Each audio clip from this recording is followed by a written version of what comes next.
Halo teman-teman, Assalamualaikum. Selamat datang di channel Cerita Keren.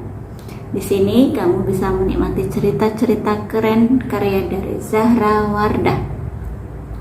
Oh ya, sebelumnya jangan lupa like, comment, and subscribe ya. Oke, selamat menikmati.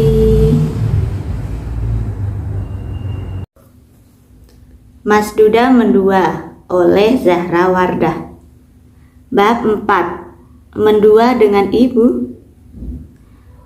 Aku amati orang itu dari area parkir. Kupastikan kalau itu memang benar-benar ibu dengan mengucek kedua mataku terlebih dahulu. Benar, itu ibu.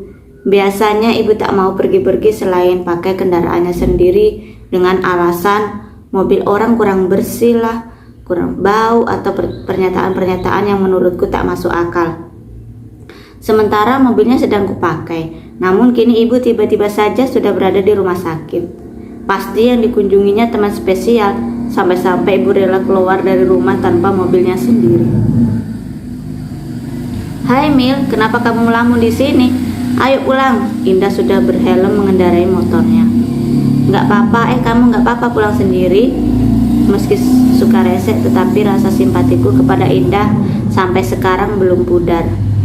Nggak tahu kalau besok ya. Aku baik kok. Ya udah, aku duluan ya. Indah menstarter motor lalu meninggalkanku di posisi semula. Rasa penasaran masih membayangiku. Untuk memuaskan rasa itu, aku putuskan kembali masuk ke rumah sakit mencari ibu. Sialnya, sudah puluhan menit aku menyusuri bangunan ini, tak kudapatkan ibu. Ponselnya pun dimatikan. Aku berdecak kesal. Di lorong rumah sakit, kubalikkan badan masih dengan menatap ponsel. Tiba-tiba aku menabrak seseorang. Loh, Dek Mila masih di sini? Iya, maaf mas, tadi saya nggak lihat jalan. Aku meringis malu. Oh, nggak apa-apa. Saya yang salah karena buru-buru ada tamu di ruangan anak saya. Mas Juki berlalu begitu saja kecuali senyumnya yang masih melekat di hatiku. Anggukanku mengantarkan kepergian Mas Juki sampai tak terlihat. Kenapa aku harus terpikat dengan duda tampan ini? Apakah otakku masih aman? Benar dengan pepatah lama, cinta itu buta, tak memandang usia dan status. Sebenarnya aku masih ingin berada di rumah sakit ini, sekedar mencuri pandang, bahkan mengambil hati Anin. Akan tetapi tak ada alasanku untuk tetap di sini lagi. Tak sadar ternyata kakiku menuju ruangan Anin dirawat. Aku berniat mengetuk pintu ruangan itu, tetapi urung. Sudahlah, aku sudah gila pastinya. Dengan menggeleng aku putar balik menuju tempat parkir. Namun baru beberapa langkah aku mendengar pintu ruangan Anin terbuka. Lebih kagetnya lagi, suara ibu ada di sana. Aku segera bersembunyi di balik tembok, lalu mengintip. Ternyata benar, berarti tamu yang dimaksud Mas Juki tadi itu ibu. Sepanjang jalan aku dan ibu tak ada yang mengeluarkan suara, hingga akhirnya ibu yang membuka percakapan kami. Ibu hanya menjenguk anak tetangga yang kecelakaan. Kamu sendiri ngapain ke rumah sakit? Ibu sepertinya mengerti isi kepalaku. Menjenguk atau menjenguk? Kenapa tiba-tiba ibu begitu antusias? Biasanya untuk ke rumah sakit demi kesehatan sendiri saja ibu malas. Aku sangat penasaran alasan ibu. Rasa buruk sangka menguasaiku. Semenjak ayah meninggal, ibu tak terlalu suka keluar rumah dengan alasan di luar begitu banyak polusi. Dia tak suka itu. Menjenguk Mila. Dan ibu tegaskan lagi, ibu tak suka kamu dekat dengan Duda, tetangga baru kita itu. Lanjutnya, seketika konsentrasiku melemah.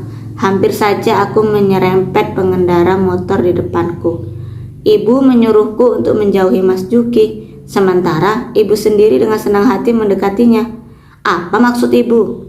Nadaku meninggi.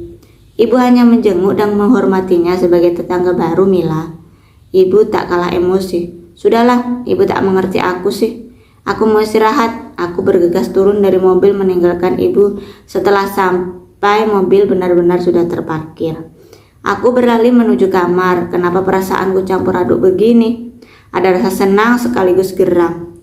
Capek, pintu kamar sengaja kututup kencang sebagai pelampiasan emosi. Sejenak kemudian ibu mengetuk pintu kamarku. Akan tetapi tak kutanggapi. Justru wajah ini makin kutenggelamkan di antara bantal dan guling, supaya suara ibu tak masuk ke telinga lagi. Anin, kakak pulang dulu ya, besok kita belajar lagi. Aku membereskan buku paket anak kelas 1 sekolah dasar. Iya, kok pulang sih kak? Kita main dulu dong, rengek angin sembari menggait tanganku. Aku senang dengan kakak saat pertama kali kita jumpa di rumah sakit. Kakak baik dan perhatian dengan Anin, sambung anak perempuan Mas Juki. Bukannya bermaksud untuk menolak permintaan Anin, namun aku tak enak dengan Mas Juki jika berlama-lama di rumahnya. Meski sikapku masih sering selengean, tetap saja di hadapan Mas Juki aku harus bersikap baik demi mendapatkan nama baik. Punya alasan ke rumahnya saja aku sangat beruntung. Yaitu mengajar les Anin. Bukan aku yang menawarkan diri, melainkan Anin yang memintaku untuk jadi guru lesnya. Ya, alhamdulillah. Iya Anin, kakak juga senang bisa bermain dan belajar dengan Anin. Tapi kakak harus pulang, ada yang harus kakak kerjakan di rumah. Kalau saja tadi sebelum aku keluar dari rumah, ibu menyuruhku mengganti tabung gas terlebih dahulu, aku bisa bermain sepuasnya dengan Anin di sini. Ibu memang selalu merusak acaraku untuk mendekati Mas Juki dan Anin. Akhirnya Anin pun melepas kepulanganku dengan terpaksa. Jarak rumah kami tak terlalu jauh, makanya aku memilih untuk jalan kaki. Belum sampai rumah dari kejauhan suara motor indah masuk ke pendengaranku. Dasar anak ini tak bisa memang jauh-jauh dariku. Malam minggu aja yang diapelin aku, bisikku dalam hati sembari tersenyum tanpa makna. Indah menghentikan motornya setelah membunyikan klakson motor yang tak seberapa itu. Mil, dari mana? Biasa, dari rumah gebetan. Emangnya kamu malam minggu tanpa ada ayang? Aku tergelak menang. Bodoh amat. Ya udah, mau naik nggak? Tak mungkin aku menolak tawaran Indah. Sebenarnya aku senang saat Indah datang. Aku bisa sepuasnya bercerita dengannya.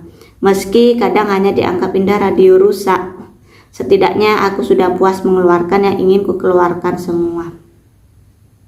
Aku bawa gorengan nih, nanti untuk camilan kita nonton ya. Indah mengambil kantong plastik yang tergantung di motornya seusai memarkir motor di depan rumahku. Ternyata kesini ada maunya. Aku sedikit kecewa karena tak sesuai ekspektasiku. Mumpung sudah tak ada lagi beban di sekolah, dia pun masuk ke rumah lebih dahulu. Sementara aku mengekor setelah sadar dia sudah berada dalam rumahku. Baru masuk rumah aku mencium bau yang tak biasa. Seperti harum parfum yang menyengat. Aku telusuri setiap sudut rumah. Sampai di depan kamar ibu baunya makin menjadi. Tenggorokanku sampai gatal dan rasanya ingin muntah. Ibu pakai parfum. Baunya menyengat sekali. Mau kemana sih? Tumben. Mataku memindai dari atas ke bawah tubuh ibu berbalut baju cerah sekali. Merah merona, aku makin curiga. Emangnya ibu apaan dielus-elus gini? Ibu udah lama gak keluar, hanya ingin hirup udara segar. Udara segar atau udara segar? Tanyaku sangsi. Belum sampai ibu menjawab, Indah memanggil dari kamar Mil, mana laptopnya? Bersambung.